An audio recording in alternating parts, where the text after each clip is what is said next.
Hey everybody, thanks for joining us again. Today we are reviewing the Motiv Ripcord Velocity.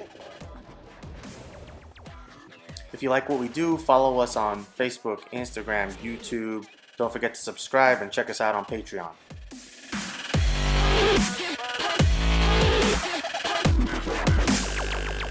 First impressions, the Velocity is very comfortable and easy to throw, no surprises. It's what you expect it to be.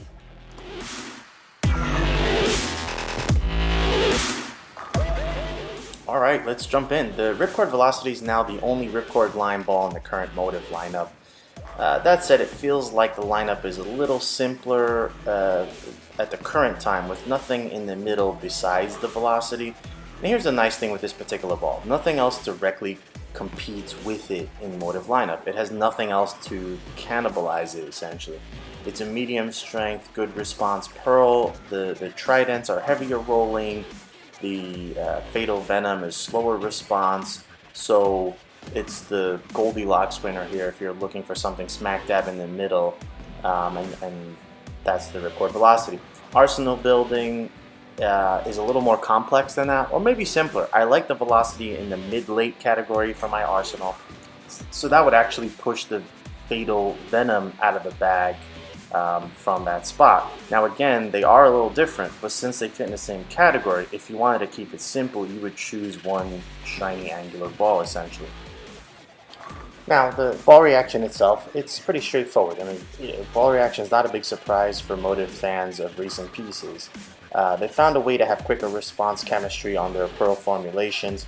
It's not the, I guess what I would say ultra quick response of, say, what Storm is able to accomplish, but honestly, that's not a bad thing at all. In fact, preferred in some cases, like for a lefty or a rev dominant bowler. Velocity has no problem getting down lane, as you would expect for a ball in this category. Its response, in my opinion, is just right. And I would say the swirls give you a good view of how the ball's transitioning. Its response is probably a touch late for fresh conditions if you want to cover a lot of boards. But that's also not unexpected on these walled patterns. I'll explain why. I found that the ball's a little too responsive for my hand, say from way direct in the friction, as you saw in the beginning of the video, but it also is a little too late or too clean to respond from too deep. Now playing it in the track was perfect and almost unstoppable. It was really just straightforward, somewhere around 13th arrows to 8 at the break point. Lots of strikes from there. You can see the predictable and consistent response and reaction. A really attractive movement for me. Now once I got deeper past the 3rd arrow, you start to see the sort of cracks in the armor. But these cracks are associated with the house shot shape. So if I go, say, 16 to 9, guaranteed to leave a 7 pin. Once you start getting deeper and hit the inside edge of the wall of oil that exists on a house shot, the ball skids enough to come in behind the head pin. But you can be that deep and get it to the friction, like out to 5, and it will recover. I tested the Ripcord Velocity two-handed as well, and you already know I'm a rev dominant style player where my speed is around my sort of what I would call finesse one-hand speed, but about 100 RPM higher. The Velocity was actually a pleasure to test two-handed. For me, this is where that quick but not ridiculously quick response is just right. I had lots of room. Basically, I struck going from 15 to 22, anywhere between that, basically 3rd and just past the 4th arrow.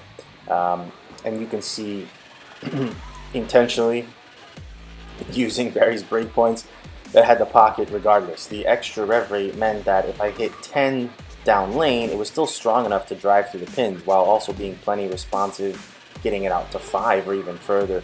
The difference I experienced between this versus, say, a Storm ball is that it's much more tricky for me to find and hold pocket with something like the Rubicon UC2 or Zen. They're just too responsive, whereas the Ripcord Velocity, Flight, Fatal Venom, Trident Horizon, all were much easier and frankly almost natural to use two-handed. Whether you like my two-handed style or not, it clearly highlights how balls react for a rev dominant style. Final thoughts. I mean, given what we saw and the shelf appeal, I believe the Ripcord Velocity will be a popular piece for Motiv. It's straightforward, consistent, and predictable, clean, angular piece. It doesn't do anything ridiculous. It's just very understandable and, again, predictable ball reaction in that mid-late slot.